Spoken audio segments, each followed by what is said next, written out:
আপনি কি জানেন একটা ছোট পাখি পুরো এক রাজ্যের গোপন খবর এনে দিয়েছিল? হজরত সুলাইমান আলাইহিসসালাম প্রতিদিন তার বিশাল সেনাবাহিনী পরিদর্শন করতেন। মানুষ, জিন আর পাখিরা সারিবদ্ধভাবে দাঁড়িয়ে থাকত। একদিন হঠাৎ তিনি খেয়াল করলেন একটা পাখি নেই, হুদহুদ।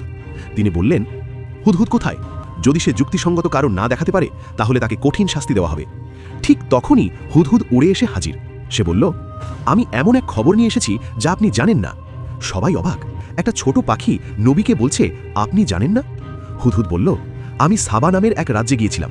সেখানে এক রানী পুরো জাতিকে শাসন করছে, কিন্তু তারা আল্লাহকে ছেড়ে সূর্যের পূজা করছে। এই খবর শুনে সুলাইমান আলাইহিসসালাম গভীরভাবে চিন্তা করলেন। তিনি সঙ্গে সঙ্গে একটি চিঠি লিখলেন, আর সেই চিঠি হুদহুদের মাধ্যমে রানীর কাছে পাঠালেন। একটা ছোট পাখি, কিন্তু তার আনা খবর পুরো এক রাজ্যের ইতিহাস বদলে দিল। এরপর শুরু হলো এক এমন ঘটনা যেখানে এক রানী সত্যের পথে ফিরে আসে। ছোট হলেও যে সত্য নিয়ে আসে সে কখনো ছোট না।